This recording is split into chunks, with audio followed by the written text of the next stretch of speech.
simply Fujica, a place for budding and aspiring entrepreneurs. I want to welcome you back to another week here at the channel, and thank you so much for continuing to support my content. So today's video is inspired by a consultation that I have with one of my potential clients. And in this conversation, she was asking me for assistance with home care licensing, but after talking to her, I realized that she wanted to become certified or licensed to have an adult residential facility. Those are two different things. So I know some of you are like, absolutely, those are two different things, but believe it or not, I actually get this question a lot. So I wanted to do the video, which is having a non-medical home care agency versus an adult residential facility. I'm going to define both of them and discuss the pros and cons of starting both businesses. So if that's something that you're interested in, then stay tuned.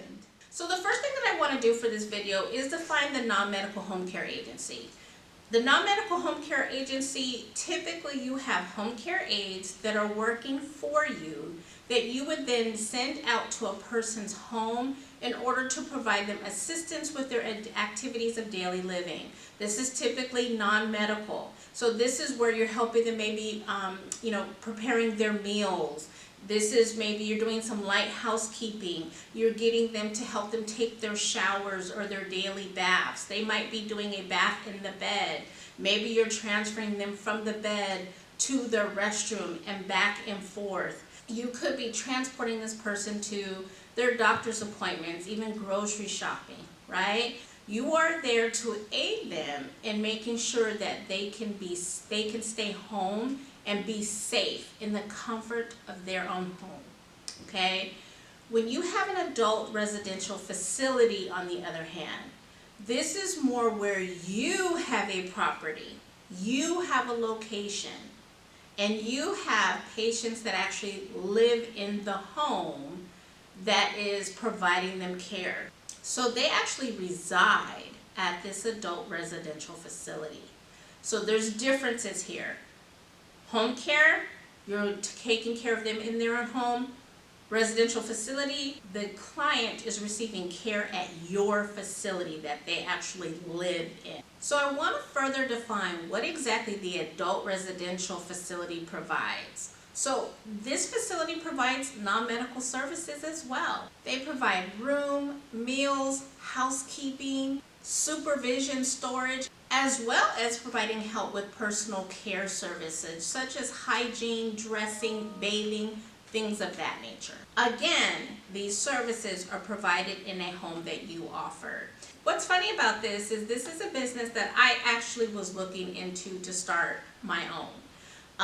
At the time we had a property that we were renting out, and I was really wanting to get it licensed and zoned to do this. We ended up moving into the home that I was going to use for the residential facility. But a lot of people now have access to properties that they could actually utilize for this business. I want to talk about the timing associated with this. So typically when you apply for the non-medical home care agency license, it really does depend on the volume of the analyst that receives your application.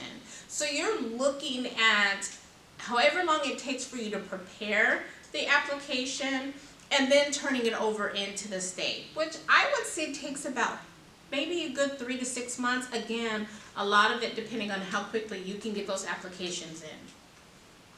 When you talk about the ARF, it's going to be a more lengthy process. And I say that for two reasons. Number one, the application is longer. Now, I do want to say this. The application process, remember, just like the non-medical home care agency, it's going to vary state to state, okay? So you want to make sure that you understand what your application looks like for your state. What does that regulation look like for your state? But I will say, in general, that application is going to be a lot longer. And essentially, that's because of some of your other considerations, right? So remember, you're going to be feeding these people. What does your menu look like? We talked about that you're the one providing the room and board. So what does that zoning look like? typically there's going to be a fire department that needs to come out and make sure that your home, all of your smoke detectors are working, you know, those types of things. So it's a more in-depth process because of the type of care that you're providing. It's different going to someone's home, right, where that person is responsible for ensuring that their home is up to par. In this case, it is you, because you are housing people. So of course, the state wants to make sure that your facility is up to standard as it relates to taking care of somebody. I would say one thing that is similar is preparing for either license, whether it's non-medical or your adult residential facility. You want to make sure that you've done a business plan. You all know that this is something that I talk about a lot, and there is no difference here. You want to make sure that you understand what it is you're responsible for and what you're getting into prior to you launching into this business. In continuation of the licensing process, another item that's a little bit different is you are going to need to have someone that is an administrator of your ARF. And so whether that's you or someone else, typically a part of that licensing process is making sure that you are certified as an administrator. So that typically is a 35 to 40 hour class. Whoever you are getting licensed through, they typically have a list of people that are accredited that typically can provide you that type of certification. I'm going to end this video talking about the funding. I have done a video on home care startup costs, so I will make sure that's linked in this video. As it relates to the adult residential, again, you're going to have similar costs just in terms of startup costs, the licensing process, you know, things of that nature. So, and typically depending on how big your facility is, that's going to depend on how big your licensing fee is. Remember now you have a lease or a mortgage, right? And so I know there's the thought that, well, I'll be making so much money, I'll be able to cover all of those expenses that it'll take to run my ARF. That's great. However, we know that things happen, right? So you want to make sure that you have some money already saved up to ensure that you cover all of your costs to at least launch, okay? And so I always recommend, you know, I do have a video out there again that's talking about how do you fund your agency, but just some ideas that I have here. Sometimes people will take out a home equity line of credit on the home that they're actually using for the ARF. I always talk to you all about getting acquainted with your local small business association. They have funding specific for small businesses. Some of you may have the private funding available to pour into your venture. There are so many different ways to look into, and your ARF is no different.